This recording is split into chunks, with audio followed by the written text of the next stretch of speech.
This is Hugo Radio. Always believe in love and keep the flame burning. All right, next patient. Patient. Ako po si Dr. Ron Turon. Kayo po ay nanonood ng Hugot Radio Clinic Hour. Ay, nako. Nabasa ko yung isang Okay nga, sige nga, move tayo. Hello po, DJ Ron. DJ Ron, Turon. Okay, medyo mahaba to. Proud Bicolana po pala sa... Okay, Bicolana din po ako. Simula po nang makita at marinig ko ang mga advices ng tips mo about sa LDR, nagka-interest po akong subaybayan ng bawat episode mo. Hingi po sana ako ng advice kasi medyo magulo. O talagang magulo ang sitwasyon ko. Actually po, dalawa ang problema ang idudulog ko sa inyo. Wow. Okay. Una po sa asawa ko. Kasi ang asawa ko, may 4 kaming anak. Lahat malalaki na. Pero sa 4 namin at nagsama kami ng 18 years. Sabi niya, nagpanganay ngayon yung lang sa buwan. Lumaki ako.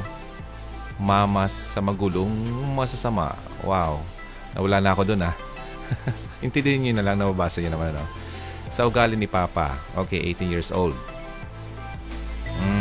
Puro ingay na pwede naman idaan sa maayos na usapan. May point. Ganito ang sitwasyon. Nung maliliit pa, ako ang mga anak ko, kapag may nag-aaway o nag-aaway kami, tapos nakahiga ang bata, hihilahin ang sapin, saka siya ang maghihiga. Wow, tulad ng blanket nabigay ng magulang ko sa kanya, sa akin. O kaya naman po, kapag ang away kami, lahat ng pera na ibibigay niya sa akin, kukunin niya lahat yon at walang matitira. Bibilihan niya po, may insidente pong walang taong or tanong-tanong, basta galit siya or nagkamali ang isa sa anak namin, sasaktan niya tulad ng pupupukin niya ang ng tabo. Wow! Patuhin ng sapatos o anumang bagay. At may insidente po galing ako sa mama ko para bisitahin. Sa pagbalik ko, nag-inom siya. Tapos sabi, kabit. Sabi kabit paghugas di mo ginawa. Pati yung nakabilad na hamugad na kasi gabi na at ako po maraming dala kasi dumaan po ako ng market. Medyo mabigat ang bitbit. Sabi niya sa akin, saan ako galing? Sagot, alam ko naman saan ako galing. Sa magulang hanggang nagdiskusyon na kami, gusto akong kalagkarin. Mapunta sa kalsada para ipahiya sa tao. Wow! Nanlaban po ako hanggat sa makapasok kami sa loob ng bahay. Sinasakal niya ako. Sabi ko, wag mo lang akong kalagan kasi gagantihan kita. Nangyari po, nabitawan niya ako, kaya po pinalo ko siya ng kabilya sa tuhod. Wow, dapat sa ulo. Wag sa tuhod. Joke lang. Hanggat sa gusto niya pa akong suntukin, kinuha ko yung bread knife, sinaksak ko siya sa kamay. Nako, sa kamay lang, dapat sa puso. Sama ko. Joke lang po yun, Hindi ako nagsasabi na gawin mo yun. Nako, masyadong to. Masyadong violent. Okay. Sinaksak ko sa kamay, pero po ako rin ang nagpagamot. Natawa ako dun. Marami pong away ang nangyari sa amin. Tama po ang mga anak ko. Namulat sila sa magulong pamilya. Minsan ko na po siya pinablatter kasama ang pamilya niya kasi kinakampihan ang asawa ko ng pamilya kaysa sa aming mga anak niya. Hanggang sa nag-decide ako mag-abroad kasi nahihiya ako sa magulang at mga kapatid kasi sa kanila ako humihingi ng pera. Makakain namin. Actually, po mabait naman ang asawa at masipag kapag nasa mood. Okay. Nag-abroad ako. Totoo po, bihira ako magpadala ng pera kasi sa kanila kasi may trabaho naman siya. Kumbaga po, iniipon ko ang sahod sa Kuwait. That time, ang sahod ko ay 96 year 2010. Di ko po natapos ang kontrata ko. Umuwi ako doon. Kung nalaman na aping-api pala ang mga anak at ng mga bayaw ko. Naku. Wala kang contact sa kanila? Kasi po, ginugutom sila kahit may pagkain ng iniiwan ng asawa ko at alam ng asawa ko ang sitwasyon. Patay mali siya lang siya. Wow. As in wow Minsan po, pinalayas ng bayaw ko ang bunso ng babae at age 4? Freak family, my gulay. Palakad-lakad ang bunso ko sa kalsada hanggat sa... hanggat sa marating niya ang school ng kapatid at doon niya hinintay sa harapan ng gate. Kawawang bata. Masakit po ang kalooban ko. Sinumbat ko sa asawa ko mga sinungaling daw ang mga anak ko. Marami pong insidente pa hanggat di na po ako nag-abroad. Nagpa 5-6 o pautang na lang ako pera pang negosyo ko. Pero di alam ng asawa ko na may hawak kong pera kasi po patuloy akong humingi ng pera sa family ko. At di alam po ng family ko na ginagamit ko po para mapagkakitaan hanggat lumago po. Nagkaroon po ulit kami ng away na mas malala dahil po sa anak ko, lalaki. Pinukpok niya ng tabo sa ulo. Ay, nako. Kasi po, basang-basa ng pawis, galit na galit ako sa kaunting problema o kasalanan ng anak namin. Sasaktan niya ng gano'n na lang. Pumunta siya sa magulang niya na kapitbahay namin na kung hindi po sa akin, wala silang tirahan o bahay. Grabe po ang nangyari. Umalis siya na walang paalam. Itinago siya ng family niya sa amin. Kahit piso walang iniwan sa amin ng mga anak niya. Ako po lahat ng nag-provide. Nagkabalikan ulit kami. Really? Sa madaling salita, nagsama ulit sa isang bubong. Nangyari ang di ko inaasahan. Nagtitinda po ako ng halo-halo noon. Dumaan yung inutangan ng bayaw ko ng brief. Tinanong ko, or ako, kung nasaan ang bayaw ko. Sabi niya, ayun, umiinom sa kanto. Pagdaan ng bayaw ko, galit na galit sa akin at saka ko niligpit ang paninda ko. Pagpasok ko sa bahay ko, nilusob ako ni bayaw ko at gusto akong suntukin. Samantalang ang asawa ko sa kwarto lang namin nakahiga. Wow, anong nangyari dyan? Walang pakialam hanggang naawat ang bayaw ko at nakapasok na ako sa bahay ko. Mismo doon po nanigas ang buo kong katawan. At anak ko at kapitbahay ko ang tumulong sa akin. Ang asawa tumatawa. What? Ang asawa tumatawa kasi raw po nag-aarte lang ako. Wow. Wow. As in wow Naulit ang away namin hanggang umuwi siya sa lugar ng papa niya. Ipinakita pa niya sa mga anak namin na marami siyang pera pero kahit piso hindi siya nag-iiwan. Sinuyo ko siya Sinuyo ko siya alang-alang sa mga anak namin. Nagastos ako ng malaking halaga po. Pero para makausap siya at makasama kami para sa mga anak namin. Ay, ano ba to? Sa madaling salita, kami po ulit. Wow. Okay. Natatawa ko Hindi kita nagtatawanan pero yung sitwasyon kasi po yun ang pakiusap ng panganay namin. Okay. Sige. Move tayo. Wala pong nagbabago. Away dito, away doon. Magulo. Gabi. Napagod. Okay. Hanggat sa nagkaroon ulit ng trabaho dito sa Maynila. Sa palaran pa po kasi po lumaki ako ng di sanay na trabaho. Every month po umuwi ako, dala ko ang sahod para maibigay sa mga anak ko. Kapag umuwi po ako, sasabihin niya, ba't ka umuwi? Sayang ang pamasahe mo. Kasi lagi akong sinasabi, huwag mong hintayin na mapuno ako sa iyo. Kasi kapag ako napuno, ako na mismong mag-iiwan sa iyo. Pwede bang tulungan kita na mapuno ngayon? Sa ngayong araw na ito, magulong ang pagkasama namin. Hindi na siya work at alam niyang 3 ang graduating namin. Wala po siyang pakialam. Napapagod na po ako. Ano pong dapat gawin? Ay, naku. Advice po. And second problem. Okay, second problem. Medyo mahaba. Ang second problem ko po, nagkaroon po ako ng chatmate ay alalalalong, lilong.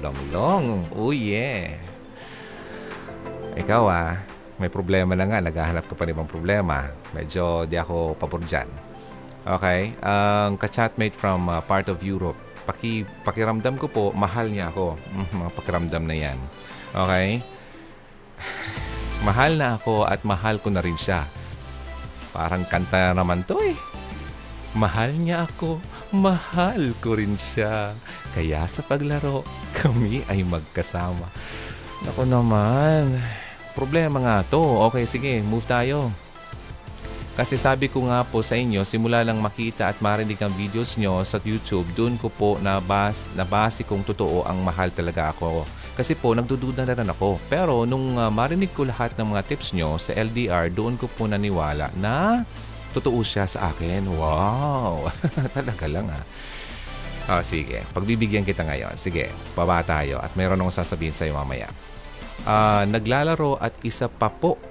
Lahat ng signs hinihingi ko kay God, simple lang naman. Halimbawa kapag di siya tumawag o nag-message sa oras na inaasahan ko, sasabihin ko kay God. Talagang inamay mo si God Kapag hindi siya tumawag o mag-chat. Ito na, natatawa ako sa iyo. Ginagawa mong parang si God Kapag after 10 years or after 1 hour at 10 years, 10 or after 1 hour, that means hindi niya ako mahal. Okay. Pero alam kong busy siya kasi po iba ang oras namin. At di po ako nagtatapos. Yung binibigay deadline, tumatawag po siya, may message siya. Wow, talaga naman. Para kayong kilala kong ex. Puro signs ang hinihingi. Ay nako. Mga simpleng signs tulad po ng sasabihin ko sa kanya, send me your picture. Okay. Tapos, pag damag walang picture na pinadala, sasabihin ko kay God, mahal niya ba talaga ako? Naku. Huwag mong idamay si God sa mga ganyan mga signs. Pwede ba? Okay. Mga ilang oras may picture na po yan na ipapadala sa akin. Nakilala ko na rin ang family niya through video call. Tanggap na rin nila ako na makajus po siya. Okay. Ako raw po ang gusto niya makasama. Really? Masyado kitang binabara, no? Ay, talaga lang Okay, may sagot ako sa mga sinasabi mong yan. Okay, makajus po siya. Ako raw po ang gusto niya makasama. Habang buhay at halos po 3 beses kami nag-uusap sa isang araw, umaga, hapon, gabi. Wow. Kapag hindi po siya tumatawag, mini-message ko siya ng mahaba at kapag tumawag siya, hindi siya ulit umiimik at sasabihin niya, sorry love, kasi may ginawa ko o busy lang kamay. Talaga. Okay. Okay. Ako naman tong nagagalit kasi iba yung iniisip ko. At hindi niya po papatulan ang galit ko. Bagkus po, kakamustahin niya ang mga anak at magulang ko. Oy, okay. So, alam pala niya na may anak ka. Irespeto po ako, lalo na una pa lang ako. Okay, wait lang. Irespeto niya po ako lalo. Una pa lang po siya na nag-offer na kukunin namin ang anak ko na tinuturing niyang anak na rin. Dadalhin namin sa lugar niya doon at kami maninirahan. Pero po, tulungan ko raw siya magtrabaho muna ako. After makuha namin mga anak ko, titigil na ako para alagaan. Divorce po siya at may isang anak na babae at mahal na mahal niya ang anak niya.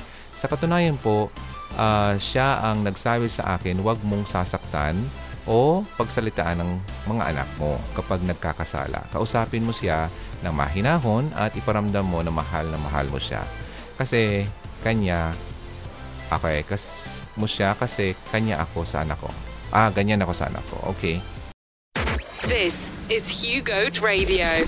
Always believe in love and keep the flame burning. Alright, back tayo ha. Balik tayo. Then sabi niya, gusto niya pong pumunta dito. Okay, sa Pilipinas, ano? Dapat po sana sa June or July. Nung isang araw, sabi niya July or August. Umaabante. Pansin mo?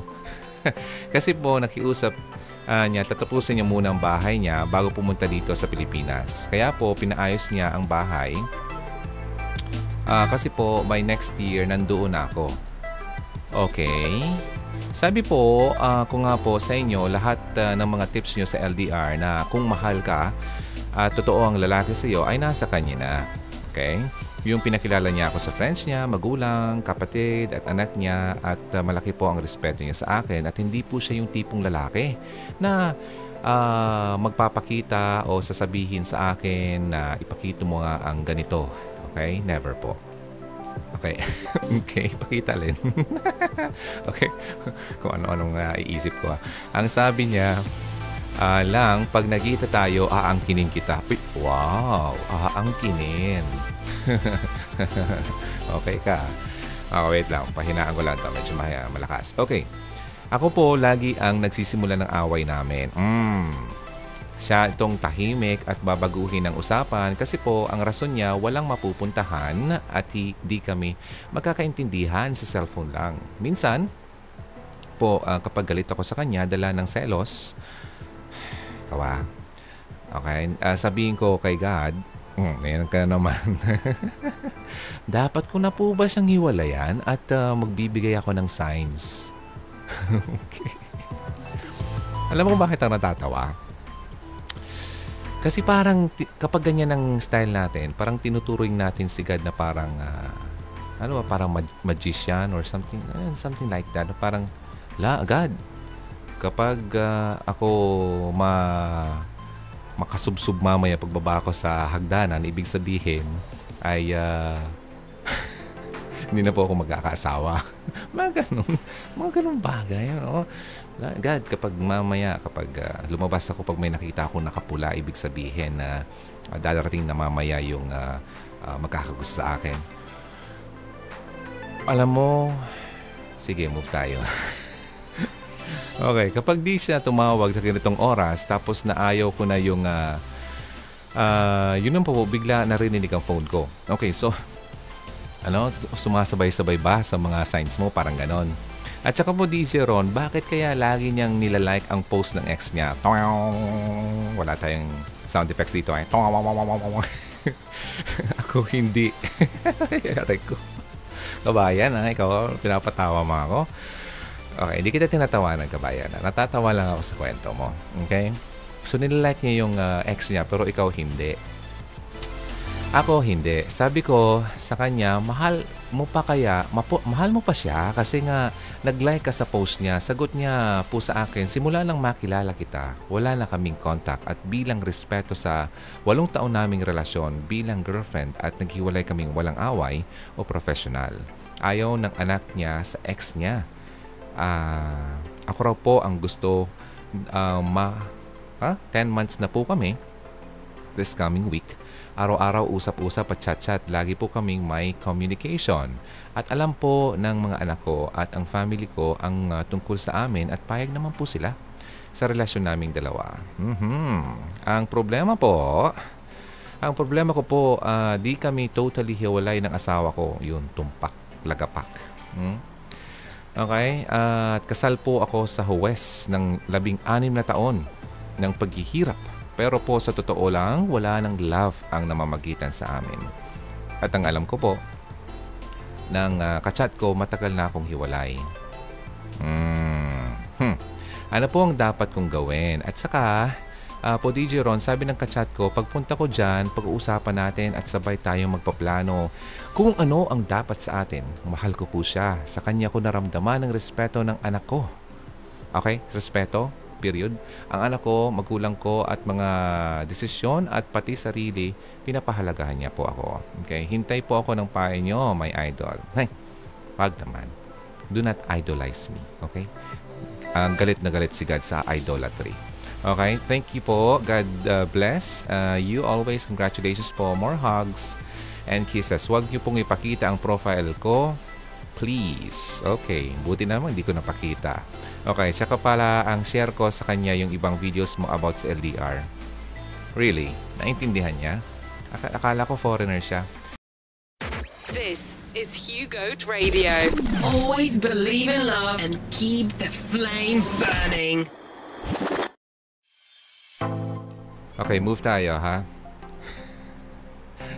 Okay, so sabi niya dito kanina, no?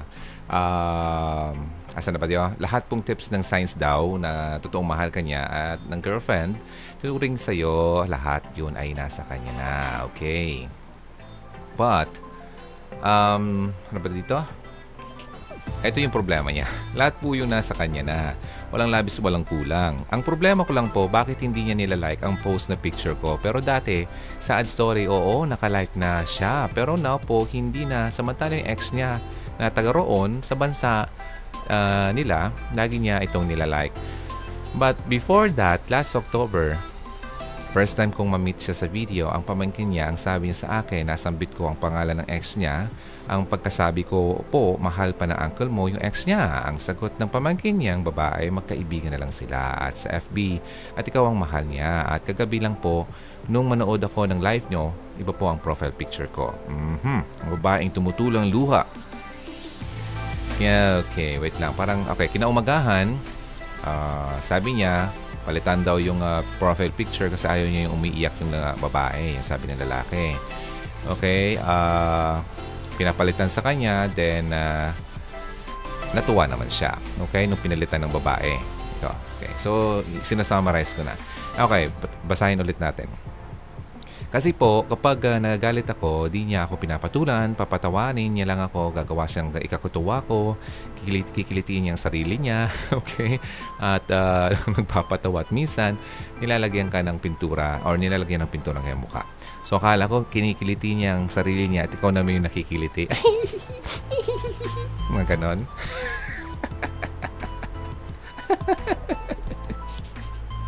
Sorry naman. Okay.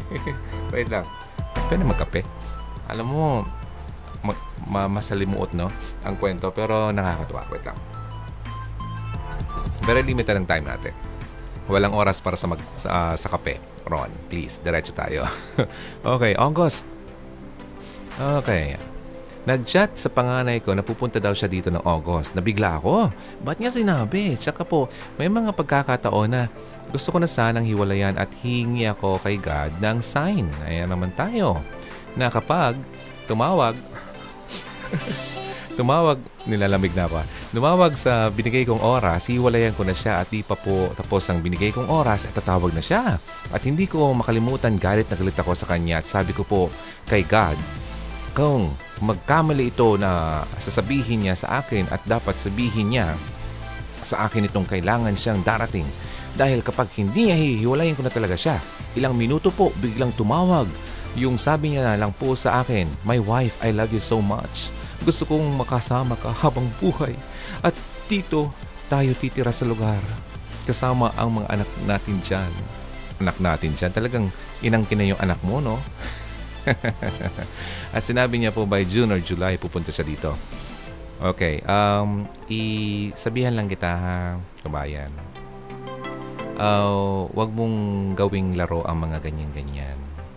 Hindi po sigat nakikipaglaro sa mga signs mo, okay? Ha? Maling-mali yan kasi parang tinuturing natin si God na parang ikaw ang masusunod sa ang tawag dito? Sinabi mong sinabi mong bagay. Diba? Na dapat ganito, kung hindi ganito, ganyan-ganyan. Nawawala yung pangit eh. Diba? Si God dapat ang mauna. Okay? Hindi yung God, alas 12 na.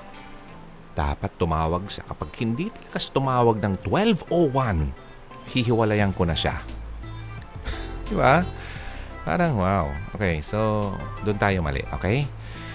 Okay, now baba tayo. My wife, I love you, blah blah blah blah. So ito na, sabi nga niya, uwi daw dito, makita sa August. Tanong ko lang po, tama po ba na mahalin ko siya? Kasi sa totoo lang, sa kanya ko naranasan kung paano ka respetuhin, pahalagahan ang anak at magulang at kapatid ko. At ayaw niya po ang diskusyon na walang kabuluhan. At kung nagsasalita ako at galit na agad niya pong binabago ang usapan at kakumustahin ng magulang ko, anak ko at miyembro ng family ko. At makajos po siya. Okay, given that. At minsan po tinatanong niya ako or ko siya kung nagkukuha siya ng bayarang babae. Kasi po, divorce siya. Ang sagot niya sa akin noon, yung single ako at wala ka pa sa buhay ko, pero minsan lang yon. At simula nang naging tayo na mahal kita, antayin ko na lang ang pagkikita natin. Nag-start po kami June 1. July, August. June 1 last year, no? Wow, halos isang taon na kayo. I need your advice. Don't mention my name. Okay, my idol. Lalalala. I'm 41 po pala. Sensya na po, madrama kong buhay. Tagal ko na pong may magpapayo sa akin kasi po sa edad ko, narito ang ano pa to? Napaka-weird. Di po ba? Parang napaka-weird. Di po ba? Parang maranasan kong maling pag-ibig. Salamat po. Okay. Miss Bicolandia. Kabayan. Alam mo naman na I care for you, you know? At talagang lahat naman kayo nanonood ng Hugot Radio. May respeto ako sa inyo. Pinapahalagaan ko kayo. Mahal ko kayo. Kaya nga ako nagkikare. Di ba?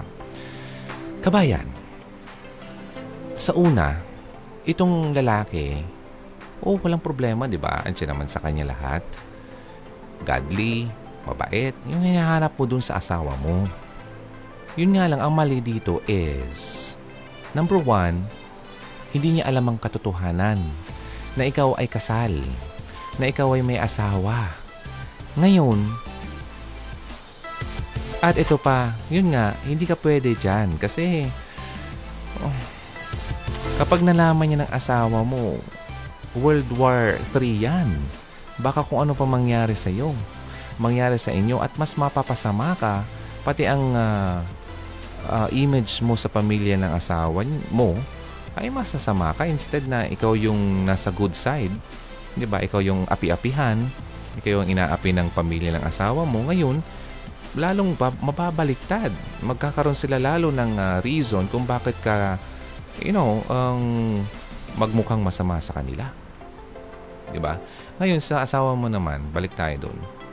Sa tingin ko kung ganyan ang asawa mo, very abusive na, pati na rin sa anak mo, abay, mas maigi yata sa pansamantala na lumayo kayo dyan.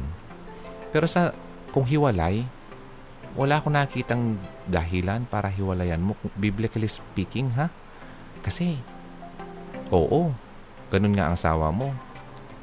Pero wala naman ikaw nabanggit na nagkaroon siya ng sexual immorality, na nagkaroon siya ng babae, na pinagpalit ka, ng mga ganun. Wala, di ba? Wala. Ngayon, ang nangyayari, parang ikaw ang gagawa pa lang. And currently, gumagawa na, although it's still, cheating na yan eh. Form of cheating na ang ginagawa mo sa asawa mo, kahit pa wala sa inyong nangyayari. Kasi, nakikipag-chat ka dyan sa lalaki na ikaw ay may asawa na. And, ang nakakalungkot doon, kasi itong lalaki nagmamahal sa iyo, kawawa naman. Ang akala, hiwalay ka na. At ang pagkakaintindi ng mga ganyan, kapag sinabing hiwalay na, parang ganyan sa kanila na divorced na. Na ibig sabihin, anytime pwedeng mag-asawa ng iba. Ganun ang kultura nila. Hindi nila alam na sa atin ay walang ganun. No? And magkaroon man ng ganyan, dumadaan sa matinding pag-uusap sa korte. So yun, anong ma-advise ko sa iyo? Miss Bicolandia, daragang magayon. Ay, stop muna. Kasi ang nakikita ko sa inyo, kung mangyari man yan, umuwi yung lalaki sa August. At very willing siya at napakalinis ng kanyang intention nga sa iyo at sa pamilya mo. Ang kaso, ang magiging problema dyan ay yung daratnan niya. Baka kung ano pang mangyaring masama sa inyo at sa pamilya mo. Okay? Mapag-uusapan kayo, i-judge ka ng tao, ikaw ang magmumukhang mali. Kaya pala ka sinasaktan tong babaeng to kasi malandi ka pala to eh. Tingnan mo, nadakip pumunta yung foreigner na kalandian niya sa ayun. Di nakita ng asawa. Kaya pala ginaganyan, ganito palang ugali itong babae. Ikaw mapapasama. Di ba? Di mo naisip mo yun. So, I think naisip mo naman. Kaya lang at least ngayon nasabi ko na, di ba? Huwag na. Maging honest ka sa lalaking nagmamahal sa'yo. Okay? And huwag ka na mag-expect na maging kayo. Kasi may problema po sa part mo. Connected ka pa rin sa asawa mo. Okay? And walang dahilan para hiwalayan mong asawa mo dahil lang dyan sa ginagawa niya. Well, pansamantala, yung pwedeng lumayo ka, ilayo mo yung anak mo para maiwas kayo sa posibilidad na masaktan pa kayo physically. Di ba? At saka, mas magandang huwag ka nang tumira doon kasi malapit doon sa pamilya ng asawa mo. Kasi kung ganyan ang pamilya ng asawa mo sa iyo, na wala din respeto sa iyo, yung bayaw mo, ganun din ang ginagawa sa iyo, mas maigi yung malayo-layo kayo. Kung yung asawa mo ayaw tumira sa inyo, then fine. Di ba? Pero wala kang rason para hiwalayan siya. Di ba? At wala kang reason para maghanap ng iba na yung maisusumbat sa iyo. Di ba? Yung anak mo, oo nga, tanggap ng lalaki, pero mali pa rin. Mali pa rin. At ayaw mo naman yung ikaw yung magmukhang masama, di ba? Kaya kung ako sa'yo, huwag mo nang idaan sa mga signs na yan. Alam mo ang the best mong gawin, tigilan mo na yan. Maging honest ka dito sa kachat mo. Reason why you have to stop. Kailangan mong putulin ang communication nyo kasi ganito ang sitwasyon mo. Kung totoong mahal ka niyan, maintindihan ka niyan. And stop mo na kasi matitempt ka lang eh. Then anong gagawin mo sa asawa mo? Sakita ko kasi masyado kang nagger. Kagaya ng first video kanina. Wag nagger. Kaya siguro wala rin minsan parang gana yung lalaki, yung asawa mo sa iyo dahil nga sa ginagawa mo rin, 'di ba? Huwag mo nang patulan at ilagyan pa ng gasolina ang apoy, lalong aapoy kasi. 'Di ba ganun yung pag-away nyo? So, ganun. Kaya pinapabayaan ka na lang.